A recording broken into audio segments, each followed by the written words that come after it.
Hi, Lee Maxey, CEO of MindMax. I'm delighted to be here with Paul LeBlanc, formerly president of Southern New Hampshire University, or recently formerly, and now recently a grandfather. So, and embarking on a new life and a new world. Paul, great to see you. I'm a huge fan, Thank you, Lee. and I think the important thing that you talk about all the time and have mentioned almost every time I've heard you speak is about the importance of putting students first. Yeah. Where did that come from, and why do you think that's a seminal piece of your focus? Yeah, I think it came from three teachers, and I'll name them: Mark Schlafman, Elizabeth Collins, and Helen Heineman. And they were the three teachers, sixth grade, high school, and college, that changed my life. Mm-hmm. And why they changed my life is that they really made me feel like I mattered. They gave me their time. They lifted my sights. They helped me dream bigger dreams for myself. Mm-hmm. And I think that's the essence of all great teaching. I ask people when I give talks these days, I tell them that. I said, how many teachers, you've had scores of teachers through K-12 and then college, how many fit that description, that transformative? And the average is about three. And everyone can name them. They can say their names. Yep. And my point in that is that these are teachers who put their students first. Mm-hmm. And students first doesn't mean like I'm going to prioritize them, though it is that. It's about I'm going to be invested in them. Actually, I'm late enough and old enough now to actually use this in a way that I would have been uncomfortable with. But it's actually to love your students. Mm-hmm. If love means knowing them, knowing their context, Mm-hmm. making them feel like they actually matter to you, Mm-hmm. because they do. Like, you can't fake that. And then working with them wherever they are. That the teacher who, when you come in to talk about an assignment that didn't go well, looks at you and says, "Hey, before we jump in, what's going on?" You look out of sorts, and they actually mean it. Mm-hmm. And then willing to take the next hour to talk to you and give you advice. Like, holy cow, right? And that's what students first means. I mean, from a practical level, it means institutions having policies and practices that actually realize what their students need. When we were starting to scale SNHU, we realized that most of our students were coming with credits from other places, and we would need to get transcripts so we could do a transfer credit evaluation. That was an important thing because we'd get them to the finish line faster. They wanted us to take their credits.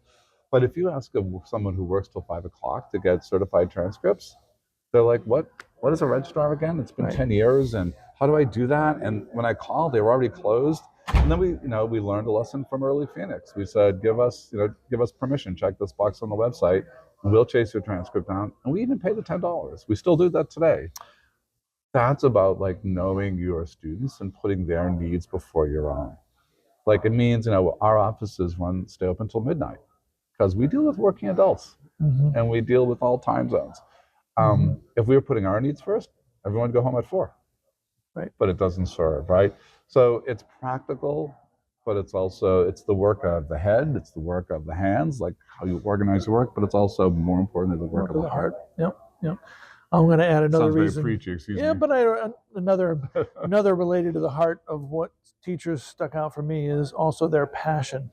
Yeah. Like, I had a geology professor, when we walked through an outcrop, he was seeing live crinoids. Yeah. While we were looking at rocks. Yeah. And he brought them to life. He brought it to life. Yeah. I mean, I remember my oldest daughter, when she was in high school, took organic chem with Mr. Bradley. Wasn't required. I was like, you're not a science person. You don't like this stuff, right? And she goes, but Mr. Bradley's amazing. Yep. So, the best teachers create a kind of battery charger, right? They charge their students' batteries. Students feed off their passion, and you'll follow that teacher wherever they take you. Those are the high student evaluation scores and so forth. Yeah, but the other thing I would think, and I think about Bob Bradley's name, he also took organic chemistry and made it relevant to kids. He made it fun. They blew things up. Right? And he could talk about this in the art of motorcycle maintenance in a class about organic chem. And the result is, the best teachers help you connect the dots. Because what are you, as a learner, you're trying to make sense. Trying to make sense of the world. And make it relevant. Yep. You need to have something to hang on to. Yeah. You talk about, time as being one of those issues of inequity. Structural inequity, like baked into the system. And that's been talked about with people who need to work 2 jobs and be single parents and so on. Do you see a change in that? Is AI going to enable us, or is it just going to be piling on? I look at, in Europe where people actually take holidays for extended periods of time, and in the U.S., we squeeze and squeeze and squeeze. Well, that's a different thing, right? Like you're bringing up cultural issues of how we think about time, the quality of our lives. When I talk about time as a structural inequity, I'm quite literally talking about the fact that we have built a system of learning on the foundation of something called the credit hour, which is a measure of time, not actual learning. And it's the basis for giving about $155 billion of federal financial aid every year. So it's very hard to change that. So self-paced programs are starting to take hold, less in degree programs, more in micro-credential and certifications, but they work so much better for adults. When I wrote Students First in 2021, I was struck, and I opened the book with the story of a student I met who was in our self-paced competency-based program. She had gone to 2 community colleges in Boston. She came from the poorest neighborhood. She was a single mom. She had very little resources. But she also had, I think at the time, a 7 or 8-year-old daughter who suffered from chronic respiratory illness. So every time her little girl got sick, she would miss a week or more of school, derailed. And then she would fall behind. And if it was early enough, she could take the W. If it was late enough, but she was burning up her federal financial aid.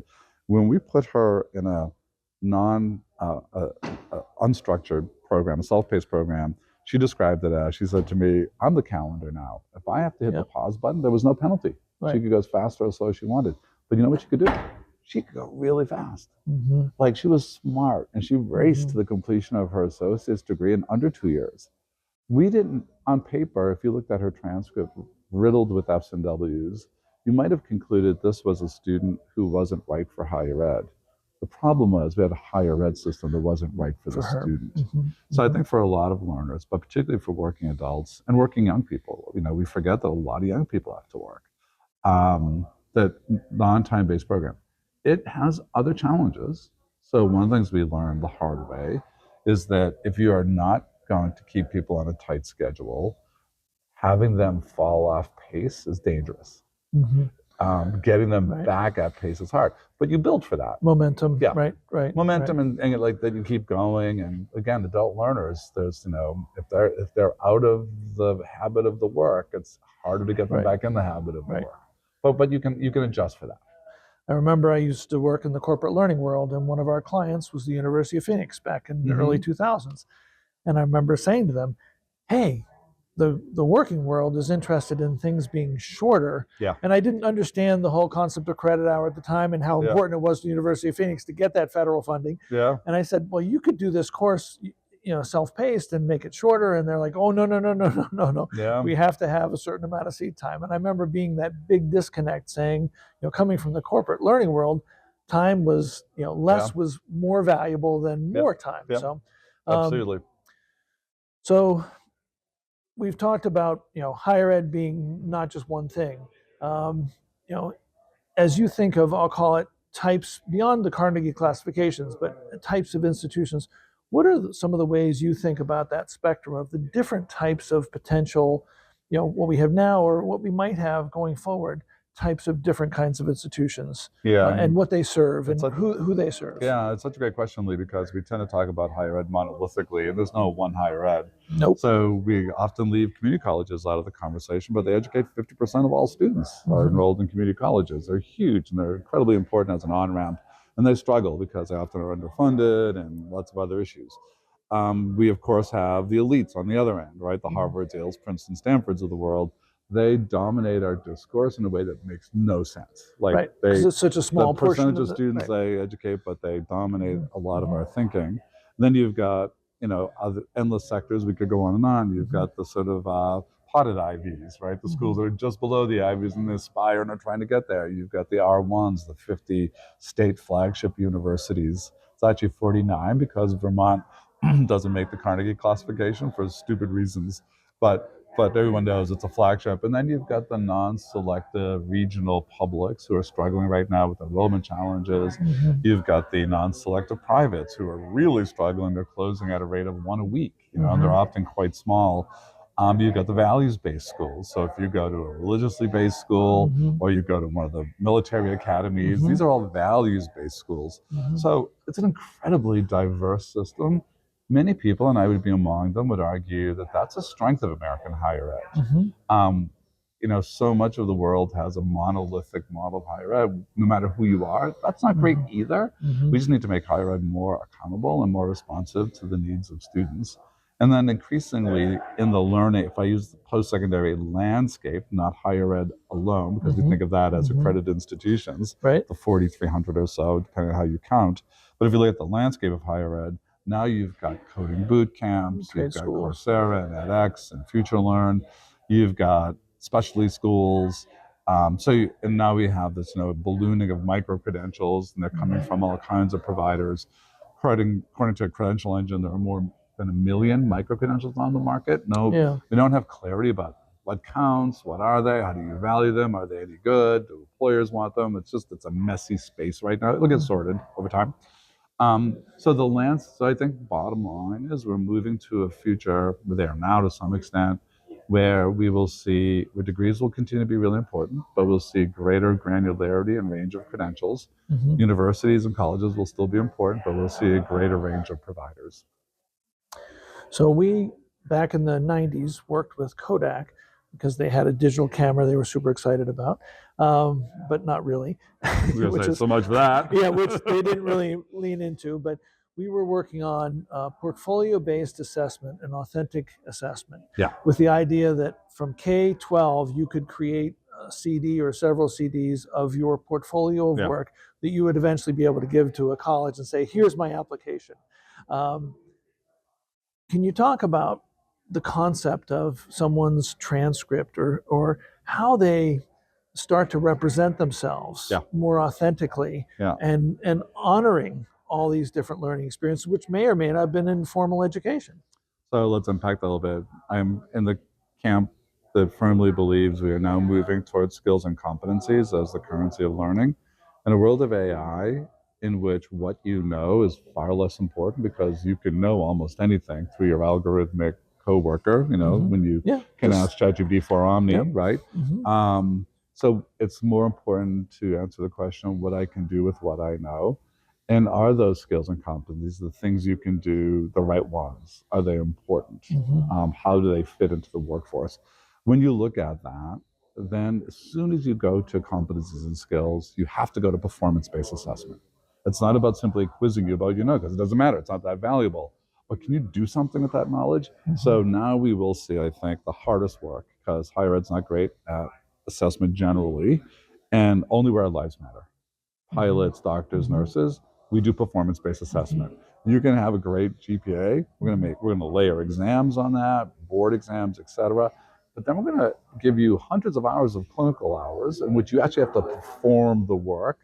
And it's going to be under the watchful eye of an expert who keeps an eye on you, right? Like, we don't let pilots go from aviation school to the left-hand seat of a commercial jetliner. You're not only going to work your way up from types of aircraft, but you're going to spend a lot of time in the simulator and a lot of time in the right-hand seat under the watchful eye of a more experienced person. So where our lives depend on it, we actually do performance-based assessment. We're going to have to do that, I think, broadly speaking, across the whole spectrum, because that's what AI will force, right? AI is going to force us into that space.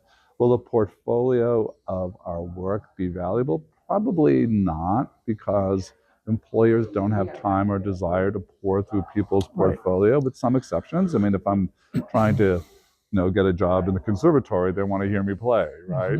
But for most, they're not. And in fact, if anything, they're automating their application and hiring processes. But they do want reassurance that your skills are validated. So they will get less and less tolerant of micro-credentials and descriptions of skills like, but who's validated this? Like, how do I know you can actually do this? And they're not going to have a conversation with that, right? So what they're going to look for are third-party certifications. They know how to, like, they know what an Oracle certification is. They know what a Microsoft certification is. They know what a, a Nobel Grow Network Google, Engineer was the, yeah, one of the early, exactly, right? So they're going to look for those. Yep. And this is where universities may have, if they can finally get their act together, a little bit of an advantage. Because while not entirely trusted anymore, they're more trusted than, some provider of micros out of the blue that employers don't know.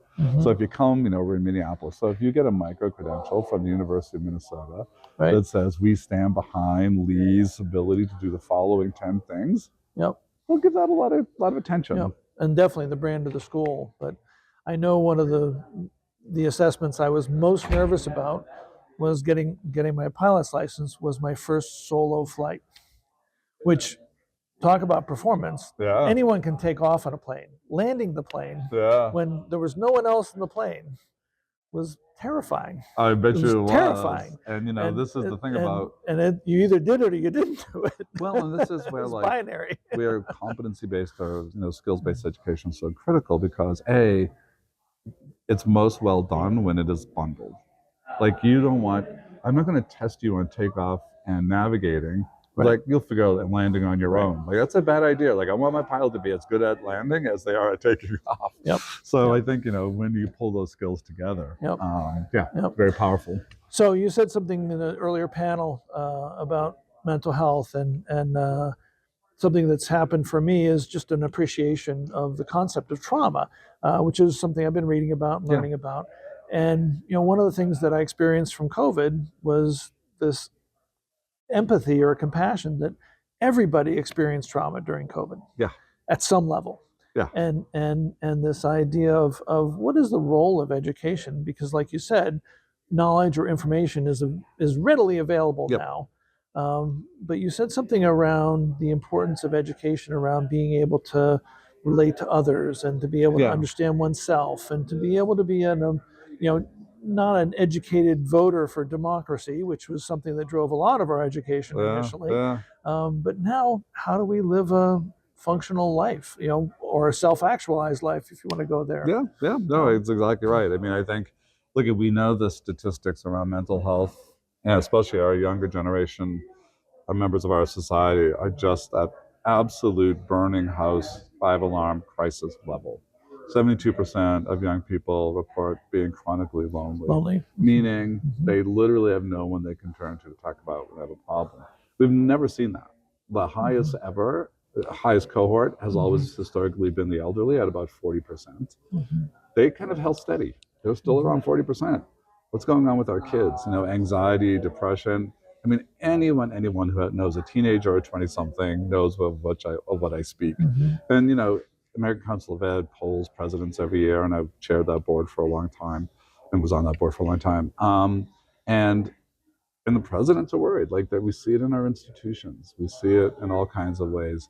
So one of the things that AI will invite us to do is to not make human well-being a secondary thing that we kind of leave to, like, oh, come to our campuses, we'll create all this sort of opportunities around you, and have clubs, we'll have clubs, and if you need to go to UHS, you can. Go to the wellness center if you need to, and you'll figure it out, right? We leave it to chance. I actually think we may see a shift where we say, look at helping you learn, like, that's going to be really important, but we can do that now with deployment of AI and lots of supports, et cetera, and we'll ensure that you learn what you need to learn. But what we really need to do is to see if we can help you be a flourishing human being. And that means taking into account your wellness and your well-being. We know simple things like more sleep and exercise are actually better than most drugs. Hard to get people to get off the couch, hard to get a teenager to get more sleep, to turn off their devices. But those are tools and behaviors, and there's lots of work we can do around that. Secondarily, helping you be a better human being is not a bad idea either. So when we talk about human, enduring, or soft skills, use your phrase of choice,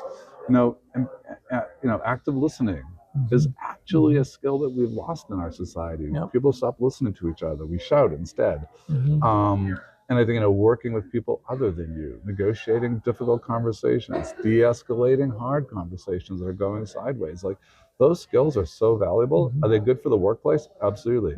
Are they good for society? Even more so. So I think universities will be the world will be upended by AI because I think it raises such fundamental and existential questions. But they also actually have an opportunity to do better. They have an opportunity to rethink what they do. It's hard because rethinking anything for any of us is hard. But I think that's my optimistic view. Well, to go down that path of AI, I know you're involved in a new venture. Can you talk about that a little bit? Yeah, so it's called Human Systems. You can go to humansystems.com to see the least informative website in the history of the internet. But we had to have one to protect our trademark. And so George Siemens, who most people know, one of the probably top 5 people in the world in terms of AI and education, was someone I've known for a long time. And he left the University of Texas and the University of South Australia. We had a joint appointment, and he and I co-founded Human Systems. And we're doing something a little different, where AI, rightly, is being deployed as point solutions across the enterprise. So in marketing, curriculum development, HR, everywhere. It's exactly what you should do. It's what SNHU is doing. But what we wanted to do is something a little bit different, which is we wanted to ask the question using a clean sheet of paper, if we wanted to reinvent learning, put human relationship and flourishing at the heart of it, but relentlessly apply AI to achieve that goal, what would it look like? And could we answer that question unrestrained or constrained by any assumptions? So don't assume accreditation, don't assume Title IV, don't assume anything. What would it build? So it's a wonderful exercise.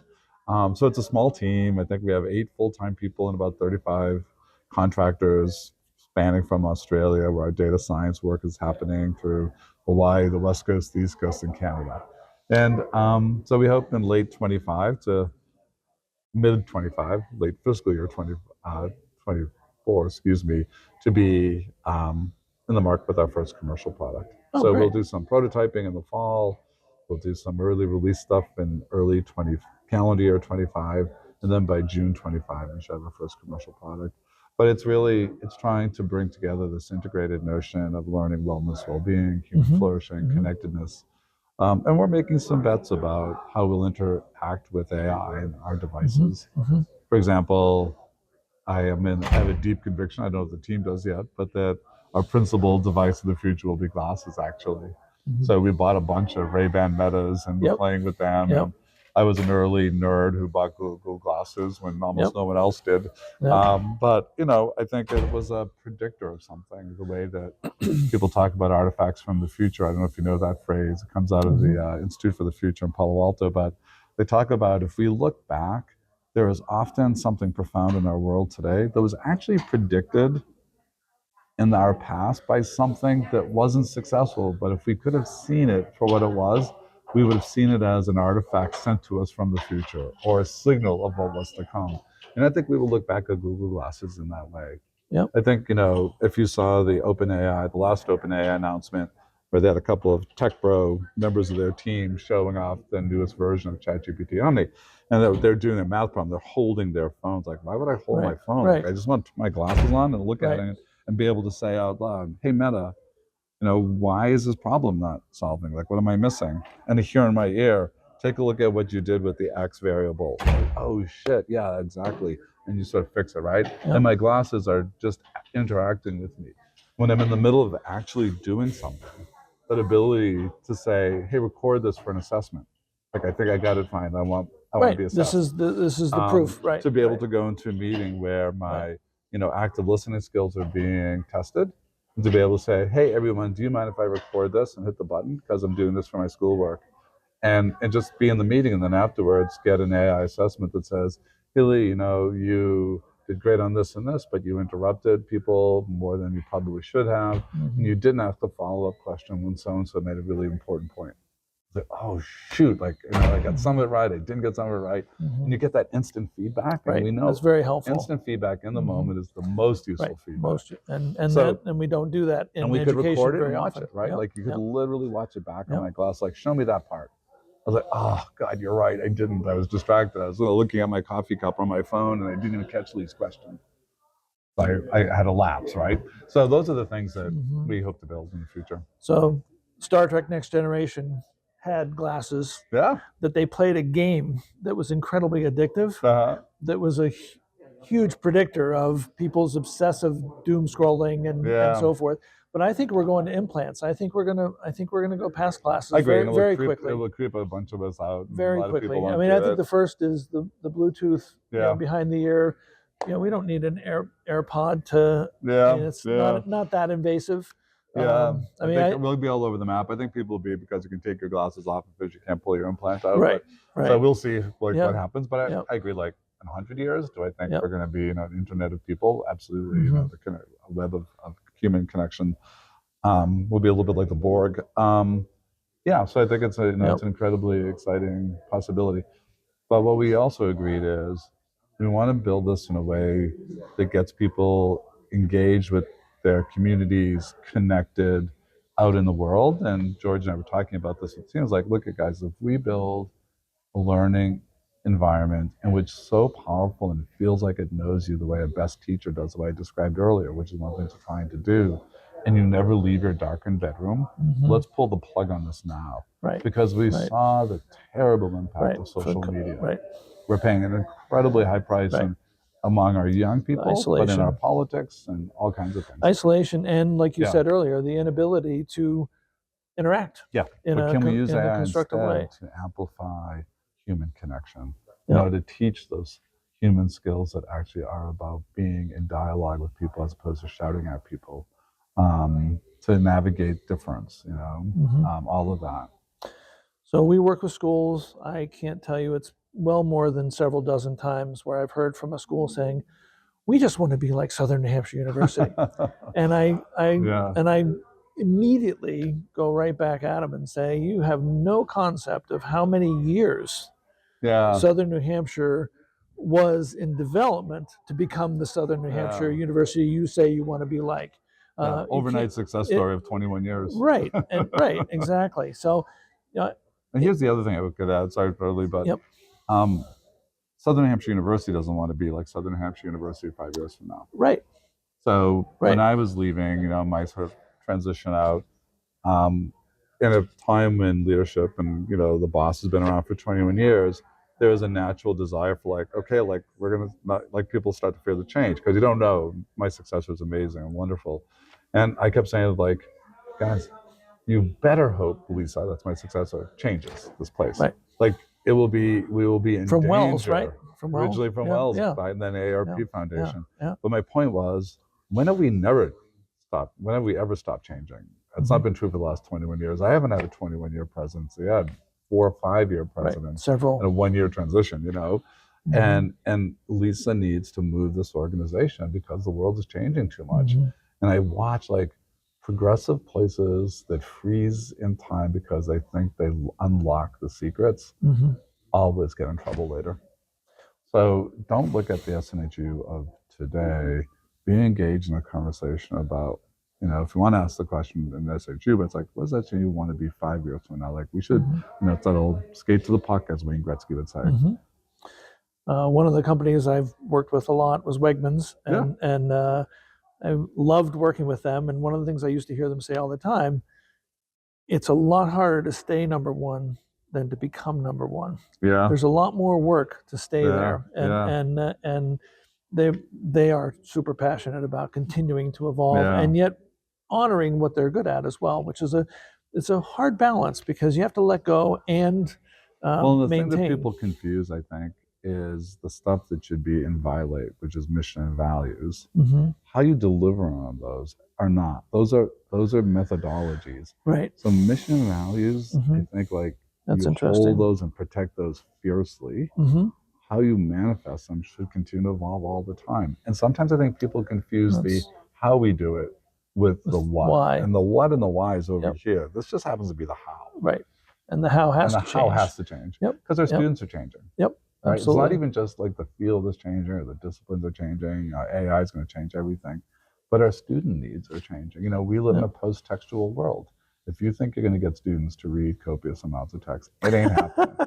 You can't even get them to watch lengthy videos anymore. Can't even get my kids to respond to a text message. So absolutely. So on that how. So we're gonna have to figure out so how do they learn best, and how do we think about that? So on that how universities have worked with OPMs, worked with vendors to help augment things that they couldn't do themselves. I think we're in a very big change right now in Huge. terms of what are your thoughts about the landscape going forward on that about how schools work with whatever the next thing is in relationship to augmented vendor support?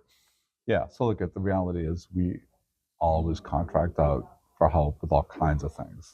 We don't tend to sort of put it in the same category, but most places contract out for their food service. Some will do for their maintenance. Some will do for aspects of their IT.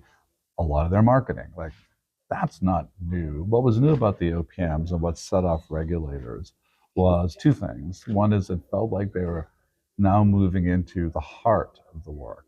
So no one would think universities exist to do food service. It just happens to be something they have to do.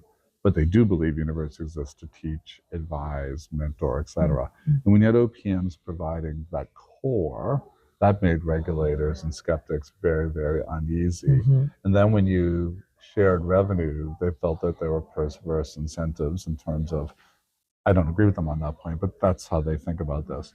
So, and then they saw the abuses of the for-profits, and they're not wrong in thinking that at least some goodly number of OPMs are just another version of for-profits, at the federal trough, but under the air cover of their not-for-profit partner. And in some cases, I think dead wrong. There's some good OPM operations, and in some cases, dead right. And, I had a student, I won't name the school, but who was in a doctoral program offered by a big OPM of note. And at some point, he couldn't get a question answered, so he called the school. It's like, who's the head of the doctoral program? Get someone on the staff. They didn't know they had an online version of that program because they weren't touching it. They had basically franchised it to an OPM. That's the stuff where the regulators, it just puts their teeth on edge because, right? So it's a complicated, so look at OPMs are evolving. They're under fire. If the Dems hold on to the White House with Kamala Harris, you have someone who is fiercely anti-for-profit, right? She regulates AG in California. She features it in her campaign already. So I wouldn't want to be in the OPM space or the for-profit space if that's the way it plays out. If Project 2025 happens, then there's no DOE. There's no DOE, and then we're completely unregulated Wild West. God. So I don't know. Like, will there continue to be third-party servicers, which is the TPS is the phrase the department uses? Yeah, of course there will be.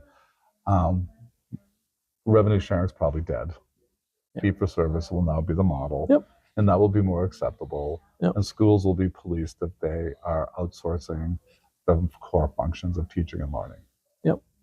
Well, it's a cloudy area. Sometimes hard to measure. It's like, so when I use an LMS, am I outsourcing aspects of my teaching and learning? Of course. Well, that was the Dear Colleague letter that shook everyone. Like, whoa, where does this stop?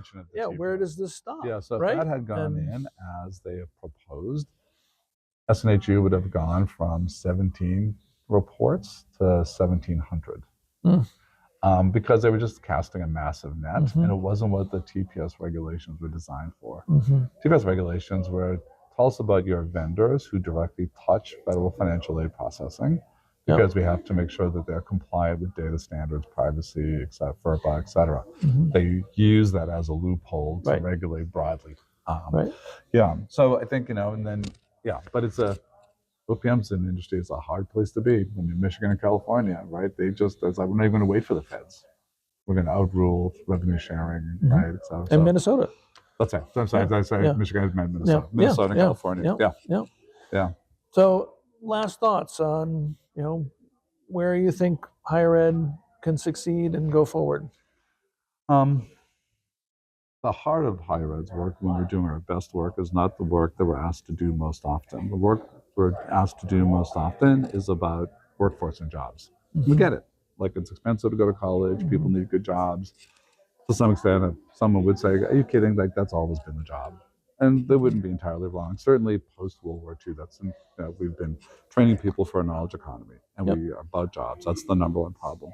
But the reality is, higher ed at its best also transforms lives. And for those who have been lucky to have that experience, and it's a lot of people would love their higher ed experience. If you were lucky to go to a great school, like we had great, not even great school, like great teachers.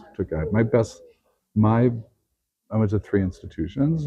The place that I had the best educational experience was the one that had the least status, which was my non-selective public regional.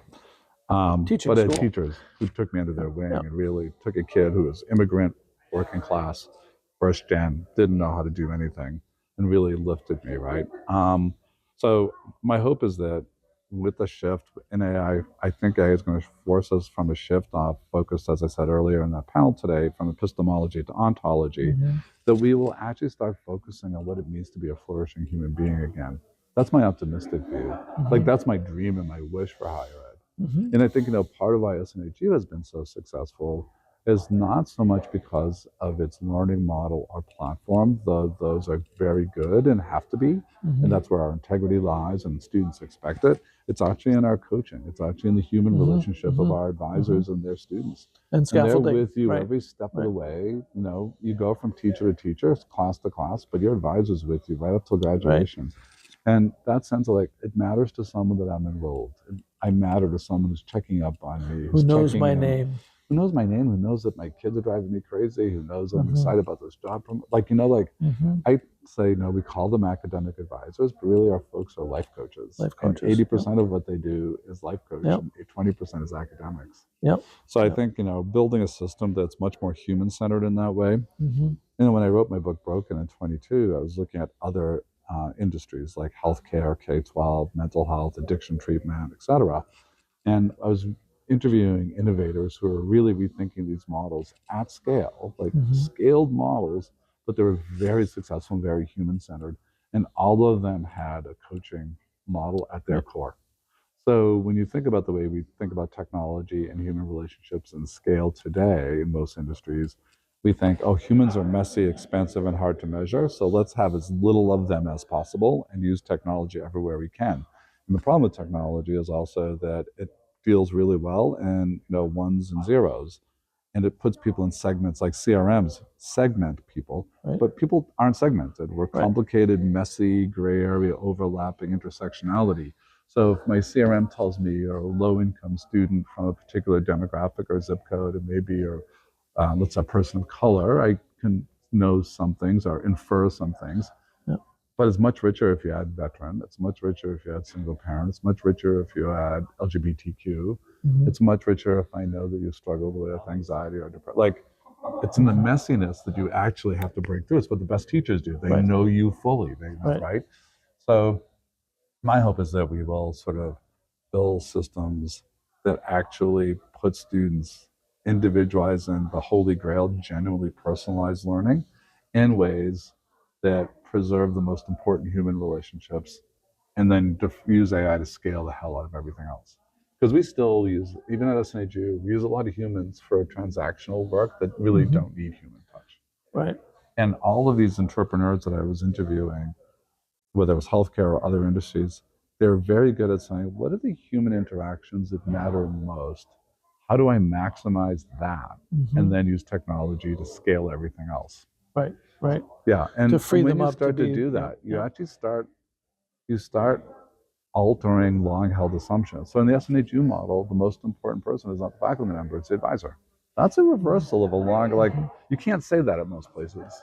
And one of the innovation models I looked at was a healthcare system in which they actually reduce the amount of time you get with a clinician dramatically, because they're expensive. And what they increase dramatically is time with your healthcare coach.